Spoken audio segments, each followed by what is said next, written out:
À Chérif Diop pour ces moments d'information bien fournis. Merci également à la régie. Alors, 20h passées de 26 minutes, c'est parti pour la deuxième partie donc de Soir d'info et nous recevons Bassirou Samb qui est adjoint au maire en charge de la jeunesse à la ville de Dakar. Bassirou, bonsoir. Bonsoir Diane. Alors aujourd'hui, vous êtes là pour un peu commenter la sortie du maire Alioune Ndoye qui a démonté donc le budget 2023 de la mairie de Dakar qui s'élève à 59,7 milliards. Avant peut-être de poser d'autres questions, quelle a été votre réaction quand vous avez vu ces informations qui émanent du maire de Dakar Plateau? On n'a pas été surpris parce qu'on connaît Alioune Ndoye. Et quand vous dites démonter, moi je dis peut-être qu'il a tenté de donner une vision politicienne du budget de la ville de Dakar. Je rappelle que Alioune Ndoye est conseiller municipal à la ville de Dakar. Et je pense que depuis l'installation du maire, Alioune Ndoye n'est jamais venu à la ville de Dakar. Oui. Donc c'est un abonné absent qui n'a assisté à aucune des rencontres à la ville de Dakar, mais qui verse toujours dans la politique politicienne. Mais d'emblée, je voudrais dire à Alioune Ndoye, s'il a eu cette humiliation au niveau de la ville de Dakar, mais ce n'est pas de notre faute. Le peuple de Dakar a épousé une vision portée par un maire qui s'appelle Barthélémy Diaz. Et ce maire est en train de dérouler cette vision qui a été validée par ce peuple de Dakar. Mais donc pourquoi monsieur le maire Alioune Ndoye a eu également cette, je dirais pas prétention de pouvoir critiquer ce budget en y apportant bien entendu des précisions qui selon lui sont des précisions de taille? Mais ce ne sont pas des précisions de taille. Permettez-moi de rappeler qu'Alioune Ndoye a été conseiller municipal. Selon lui, ok. Alioune Ndoye est conseiller municipal à la ville de Dakar depuis 2009. Et il a été président de la commission des finances en remplacement de monsieur le grand Serigne Abdoulaye Makhtar Diop. Et Alioune Ndoye sait en âme et conscience qu'à la ville de Dakar, ces dernières années, nous avons eu à peu près le même budget.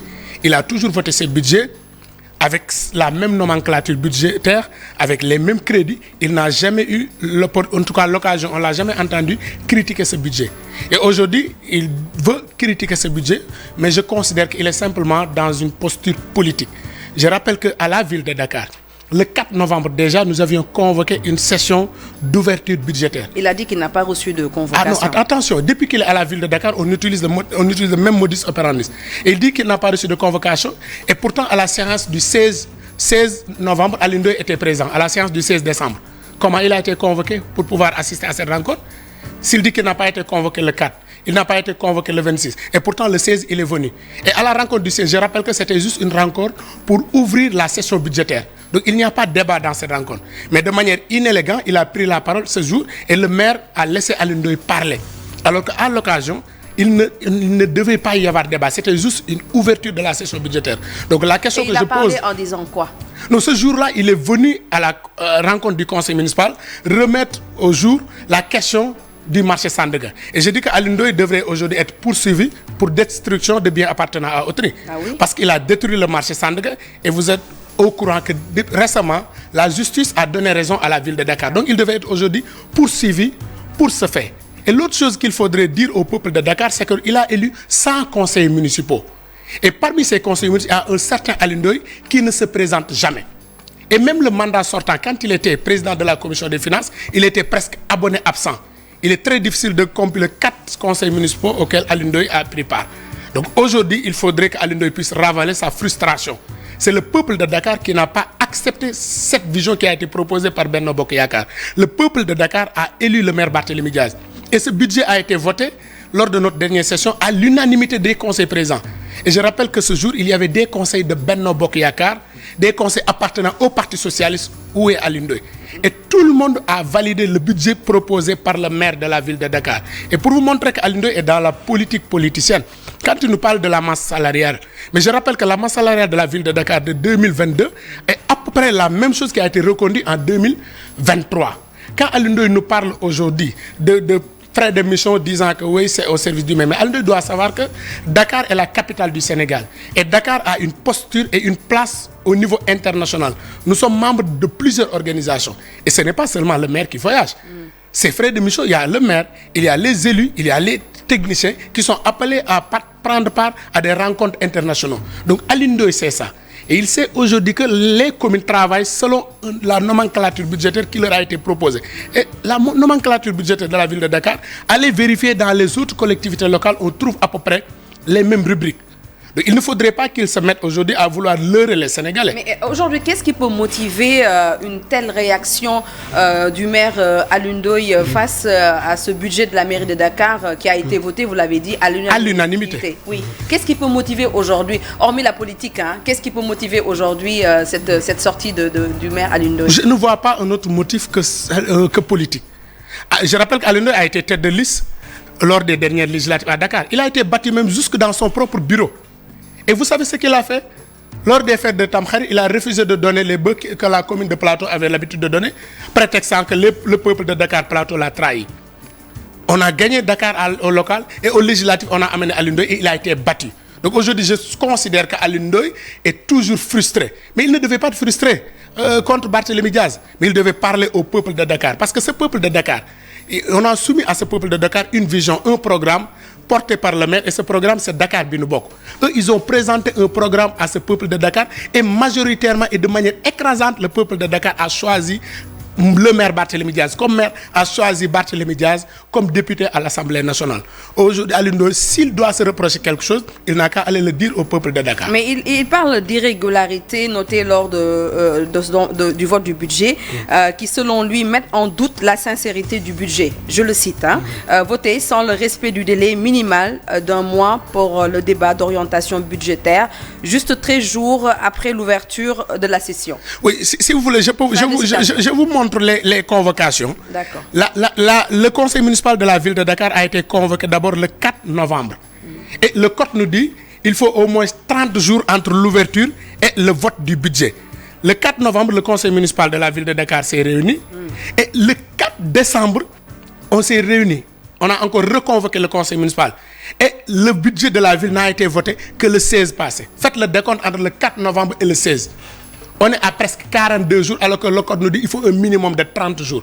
Et l'autre amalgame qu'il faudrait lever, Alioune Ndoye dit qu'on a réuni l'intercommission en dehors de Dakar. Je rappelle à Alioune Ndoye que le code dit on ne peut pas voter le budget de la ville en dehors de la ville de Dakar. Soit c'est au niveau de la salle de délibération ou au niveau d'un bâtiment annexe. Et à Saly, ce dont il s'agit, c'était une réunion d'intercommission. Vous êtes parti à Saly pour... C'était à Saly parce que c'est une retraite municipale, c'est une approche pédagogique qui permet durant 48 heures aux élus d'avoir en face l'administration, c'est-à-dire les techniciens. En fait, un team building. Un team building. Voilà. Et c'est-à-dire c'était des questions. Et lui, il a dit 1h50. On a fait 48 heures à Saly. Lui, il a fait réserver une chambre, mais il n'était pas présent. Donc, il était dans le lot. Non, il est conseiller municipal, il a réservé sa chambre, mais il n'est pas venu. Il est venu le 16 lors de l'ouverture, mais il n'est pas venu à Saly. Et à Saly, tous les élus présents ont eu l'opportunité de disséquer le budget, de poser des questions et d'avoir les réponses de l'administration. Mais il faudrait juste faire la part entre l'orientation budgétaire, c'était le 4 novembre, et la session budgétaire qui a été ouverte le 4 décembre. Donc on est dans les délais. Donc il faudrait que Alioune Ndoye peut-être puisse aller chercher d'autres arguments, mais ça ne passe pas. Oui, il parle également il porte à l'analyse donc du budget. Il dit que le budget ne porte aucune ambition pour le développement socio-économique. Toujours, je le cite, de la ville de Dakar, parce que vous avez réservé 31% donc à l'investissement. Oui, il faudrait qu'Alioune Ndoye sache que le budget, ça d'abord, c'est un document technique qui nous permet de travailler. Mais c'est d'abord la vision du maire. Et lors des élections locales, Benno Bokk Yakaar avait présenté une vision et Barthélémy Diaz avait présenté une vision au peuple de Dakar et ce peuple avait approuvé majoritairement cette vision. Et cette vision, c'est d'abord un Dakar Binu Bokk où l'humain est placé au centre des préoccupations. Et quand Alioune Ndoye nous parle par exemple d'un budget d'investissement, mais je rappelle aux Sénégalais, quand on parle de budget d'investissement, mais c'est la nomenclature budgétaire qui est ainsi faite. Mais il y a beaucoup de rubriques qui concernent l'investissement. Quand la ville de Dakar met 3 milliards pour les bourses d'études, mais c'est de l'investissement humain. Parce qu'on permet aux jeunes Dakarois de pouvoir poursuivre leurs études. C'est la RSE. Non, je ne parle même pas de RSE, mais c'est un investissement humain. Quand la ville de Dakar subventionne les AIC, les associations, mais on fait de l'investissement humain. Quand on achète du matériel pour le nettoiement de Dakar, mais c'est de l'investissement.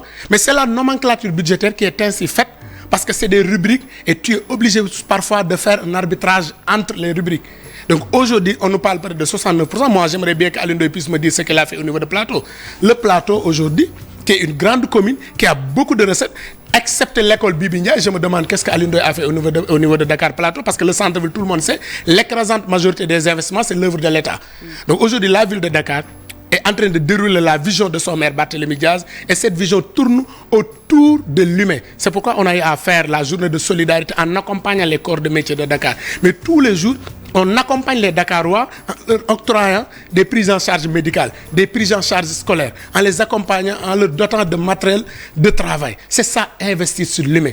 Donc le budget, quand on parle du budget d'investissement, ce n'est pas seulement fonctionnement, comme Alioune Ndoye tente de nous le faire croire, mais c'est beaucoup de rubriques qui sont ainsi constituées, passe la nomenclature budgétaire. Mais il parle également de manipulation dans certains postes budgétaires qui ont été créés rien que pour ça. Mais attends, au niveau de la commune. Mais qu'ils sachent que les postes budgétaires, ce n'est pas nous.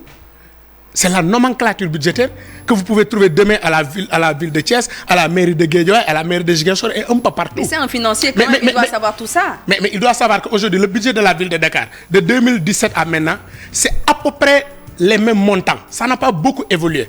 Donc la question que je me pose, pourquoi Alioune Ndoye, durant tout ce temps qu'il était conseiller municipal, il n'a jamais écrit une lettre? Et l'autre chose qu'il faudrait relever, même dans sa lettre, Alioune Ndoye n'a pas agi en tant que conseiller municipal de la ville de Dakar. Il dit c'est le maire de Dakar Plateau.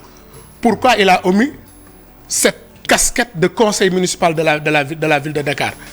Et Alioune Ndoye a été président de la commission des finances, et ce budget, à peu près, on retrouve les mêmes montants, les mêmes rubriques, avec quelques exceptions près. Donc il ne peut y avoir de manipulation. Le conseil municipal de la ville de Dakar a souverainement voté ce budget. Et ce budget est soumis à l'appréciation du préfet. Et au moment de l'exécution, ce n'est pas seulement le maire, mais il exécute le budget en étroite collaboration avec son premier conseil financier, qui est le receveur-percepteur municipal. Et le receveur-percepteur municipal, c'est un agent de l'État du Sénégal. Donc à quel niveau on peut verser dans la manipulation? Oui. Peut-être lui, il est en train de faire les mêmes pratiques à Plateau, qu'il pense que la ville de Dakar, c'est la même chose. Oui, mais vous l'avez dit tout à l'heure, Bassirou, que le budget a été voté à l'unanimité. C'est la mairie de Dakar, mais même au niveau, par exemple, de la commune de Bambilor, il y a cette entente entre les conseillers municipaux, qu'ils soient donc du pouvoir ou de l'opposition. Vous également, hein, selon ce que vous avez dit. Donc, est-ce que vous ne devez pas peut-être essayer de pouvoir régler ce problème de malentendu, parce que on peut le qualifier comme ça, entre vous et Alioune Ndoye, qui est membre du conseil municipal. Mais il faudrait d'abord que ce conseil municipal respecte ce mandat des Dakarois. Il a été élu par les Dakarois, et la loi nous donne des périodicités de rencontres. Et je vous dis, depuis l'installation du maire de Dakar, Alioune Ndoye ne s'est présenté qu'une seule fois au conseil municipal. Et aujourd'hui, nous avons les rencontres de conseil municipal, nous avons des commissions, et il ne s'est inscrit à aucune des commissions techniques du conseil municipal. Et tout le monde sait, dans une collectivité locale, les discussions se font d'abord au niveau des commissions techniques. Les commissions se réunissent au niveau de la ville de Dakar, les intercommissions se réunissent, le conseil municipal se réunit, mais Alioune est toujours abonné absent. Mais comment discuter avec quelqu'un qui refuse de venir honorer ce mandat que les Dakarois lui ont confié? Nous allons dérouler avec le peuple de Dakar, et le maire Barthélémy a le quitus du peuple, il a le quitus du conseil municipal de la ville de Dakar pour dérouler son programme Dakar Bi Nu Bokk. Alors en 2023, quelles seront les priorités pour un budget de 59,7 milliards? Oui, d'abord, c'est continuer à investir sur l'humain. Parce que nous, on considère qu'investir sur des infrastructures, c'est bien, mais il faudrait d'abord investir sur l'humain. C'est pourquoi cette année, par exemple, avec la ville de Dakar, on avait fait la journée de solidarité l'année passée. Cette année, le maire dit, on va faire cette journée, mais en investissant sur les corps de métier au niveau de Dakar. Il y a beaucoup de corps de métier. Vous retrouvez les cordonniers, les mécaniciens, les plombiers. La ville de Dakar essaiera de les accompagner en leur dotant du matériel. Parce que comme le disent les Wolof, may le jeune, jangal la nimi napi moko opo. Mais sur le plan de l'éducation, vous savez que les écoles, les lycées de Dakar sont dans un état de délabrement avancé. Donc nous avons prévu cette année de réhabiliter les écoles primaires de Dakar en mutualisation avec les communes, parce que les écoles primaires sont du ressort des communes. Donc nous sommes en train de travailler sur une mutualisation avec les communes pour réhabiliter les écoles primaires de Dakar, mais aussi réhabiliter les lycées de Dakar. Prenez exemple l'arrondissement de Grand Dakar. Il n'y a pas de lycée. à part celui qui se trouve au niveau de la commune de Hann Bel-Air. Mais il y a 6 communes et il n'y a pas de lycée. La ville est en train de travailler cette année pour construire un lycée dans cet arrondissement entre les communes de Grand Dakar, de Biscuiterie et de Dieuppeul. Mais l'autre chose, c'est d'offrir à la jeunesse de Dakar des espaces de loisirs et d'épanouissement. C'est pourquoi nous sommes en train de travailler pour finaliser les travaux des stades de Dieuppeul-Derklé, stade de Grand Yoff, le skatepark de Grand. Mais Dakar aussi va abriter un grand moment international en 2023, c'est le Forum mondial de l'économie sociale et solidaire. Un forum qui verra la participation de près de 3000 participants venant de partout au monde. Donc Alioune Ndoye doit savoir que la ville de Dakar est sur les rails sous la direction du maire Barthélémy Diaz. Nous l'invitons à rejoindre les rails. Rien ne sert de rester toujours dans la politique politicienne. S'il n'a pas le temps d'honorer ce mandat des Dakarois, mais il n'a qu'à démissionner et permettre à un autre fils de plateau de venir occuper sa chaise qui est vide et qui deviendra bientôt poussière. Oui, mais il y a également le pavage. Vous allez continuer aussi ce programme-là? Oui, effectivement, nous avons continué le pavage parce qu'il y a un programme de réhabilitation de la voirie de Dakar. Il y a des échanges aujourd'hui au sein du conseil municipal pour la reprise de l'entreprise qui est en train de fabriquer le pavage. Parce que la vision du maire honoraire de Dakar, Khalifa qui était maire, c'était d'aller vers un Dakar sans sable. Mais vous savez, il y a eu beaucoup de problèmes politiques qui avaient bloqué. Donc aujourd'hui, Barth veut continuer tous les chantiers qui ont été entamés par ses prédécesseurs, le maire Khalifa Ababacar Sall, le maire Soham El Wardini. Donc aujourd'hui, c'est la voirie, mais c'est aussi la reprise du pavage au niveau des communes. Et des routes également secondaires. Ou bien ça, ce n'est pas de votre... Non, effectivement, parce que vous avez vu, depuis qu'il est arrivé, si vous allez dans la commune de Dieuppeul-Derklé, presque on a repris la voirie au niveau de cette commune. Les équipes sont au niveau de la commune de Sicap et au niveau de la commune de Yoff. Et cette année, il est prévu aussi d'aller dans d'autres communes comme Fass, Gueule Tapée, comme Grand Yoff. Pour vous dire, la vision, elle est très claire.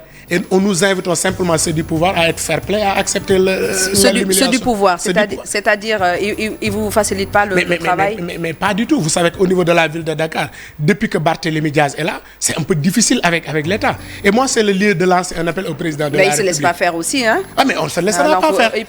Non, ça c'est clair, parce que le président de la République a été élu. Et il est le président de tous les Sénégalais, nous l'acceptons. Il déroule.